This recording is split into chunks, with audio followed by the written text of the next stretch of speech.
deep in the emerald wild, that the survivalist finds a natural cavern. He hauls massive boulders to lay a solid foundation, then constructs sturdy wooden walls and fits window frames with precise, focused care. By the crackling fire, he washes and skewers raw meat for the meal.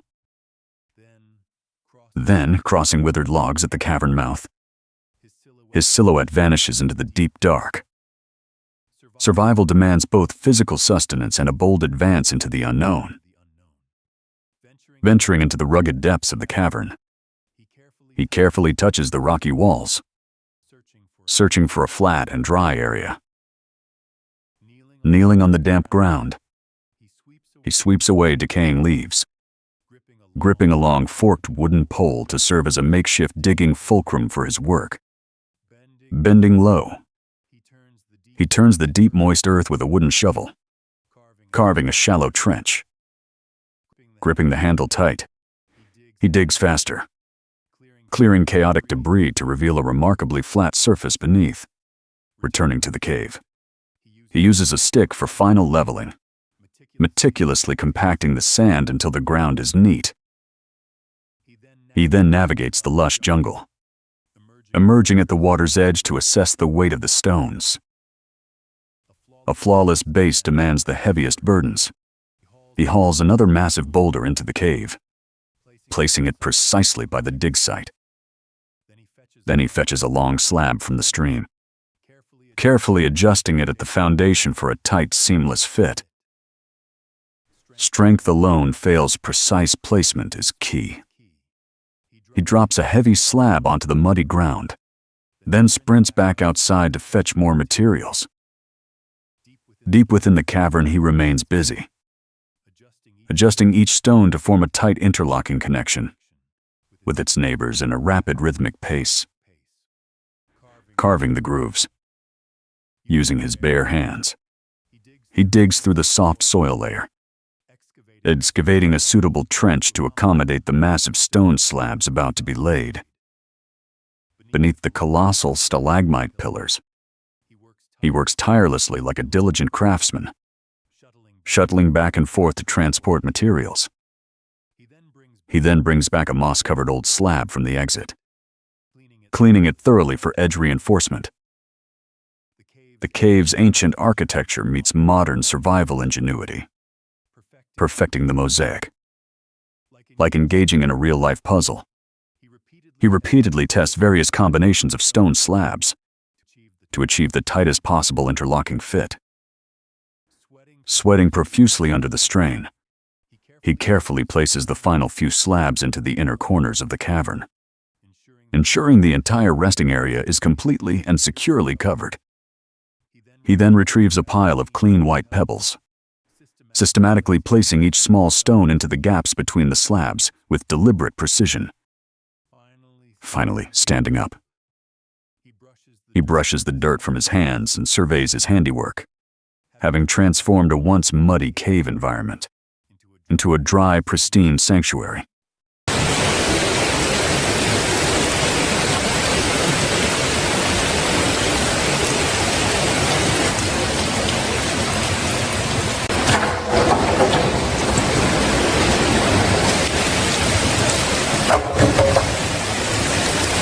He crouches before the woodpile, inspecting and organizing scattered sticks for processing. Meticulously carving each piece, he adjusts angles to ensure smooth, uniform surfaces. Raw nature must be refined to bear survival's weight. He picks up a freshly shaved wooden strip and bends it forcefully to test its resilience. Satisfied with the toughness, he sets it aside. On the raw logs, he chisels holes and trims edges, using both the blade and the knife spine for precise tapping and carving. He paces back and forth inside the cave, carefully observing the rock walls to find optimal load-bearing points. On the ground, he unpacks his backpack, laying out a hacksaw, a yellow measuring tape, and a marking pen. These modern tools signal that the upcoming engineering phase will be highly precise. He secures the marked stick to a stand, sawing steadily along the line. Repeating this for the rest. The rhythmic sound underscores his efficiency as cut pieces pile up nearby. He drives a thick pole into the ceiling crevice, shaking it to test its firmness. Then thinner strips are spanned between the posts, utilizing carved grooves for initial fixation. The shelter's skeleton finally begins to take shape. He adjusts a pillar among the erected posts, carefully ensuring it stands perfectly vertical. Checking the contact point with the rock above, he pushes it tight to secure the fit firmly. Outside, the vast and rugged landscape underscores the immense scale of his solitary endeavor.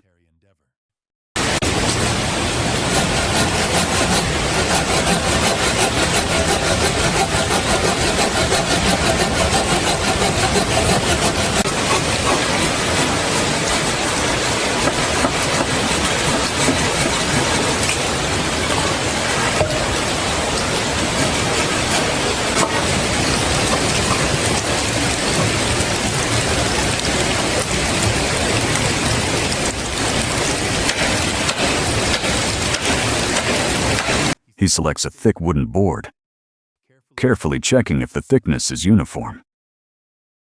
He then turns toward the cave to transport the processed planks in batches, crouching at the framework's edge. He lays the first board to align the edges, then quickly stacks several more to form an initial small platform, establishing a foundation for rest, securing the entrance.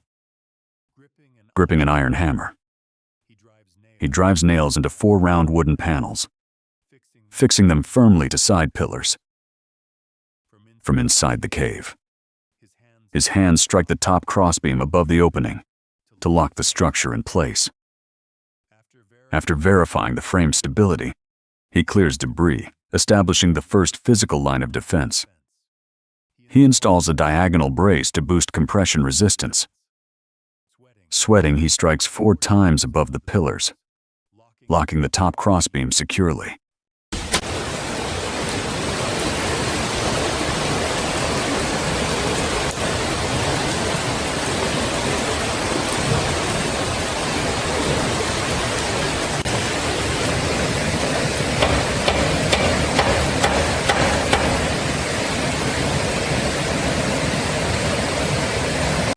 The walls are nearing completion. He drives wooden wedges into the narrow angle between the vertical pillar and the rough rock wall, using short, rapid hammer strikes to seat them deep for added structural support. Climbing onto the adjacent rocks, he installs the top protective boards, a maneuver that clearly showcases his remarkable physical coordination and balance. Perched astride the heavy crossbeam, he systematically arranges and nails round wooden planks from above, completing the lateral barrier with rhythmic precision and methodical care. Processing the raw logs, standing sideways at the cave entrance, he swings the iron hammer skillfully, driving long nails into the round wood that seals the rock crevices. Leaving the entrance, he heads to the pebble-covered stream bank to inspect and select suitable materials from the scattered logs. Crouching by the water, he saws the wood with a yellow handsaw, then stands the segments upright and splits them in half with a heavy machete, revealing the pristine white interior. Assembling the door, he lays the uniform wooden strips on the ground, deftly adjusting their positions and taking out an iron nail to align the corner joints. With the first strike, the nail penetrates vertically as he closely monitors its path to prevent splitting the slender wood. He then embeds the curved strips into the frame, adjusting the wood grain direction for a cohesive look, until the entire door surface is covered, and he crouches beside it for final reinforcement.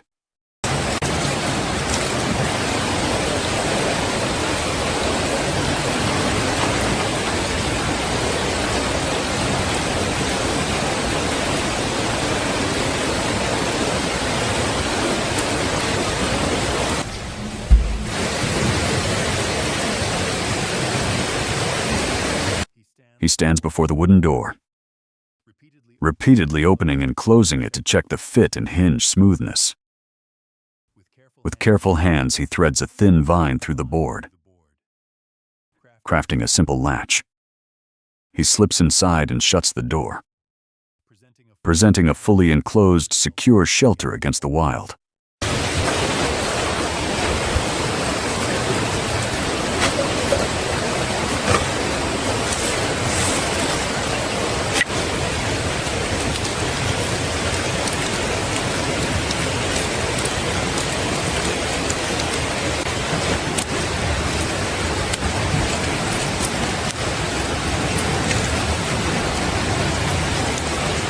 Preparing the feast.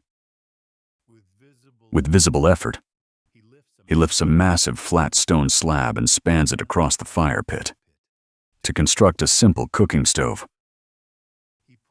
He pulls open the small cabin door, retrieves a white plastic box holding a large piece of pork belly, and heads toward the stream, crouching by the flowing water. He immerses the container and skillfully uses a short knife to wash the meat in the current.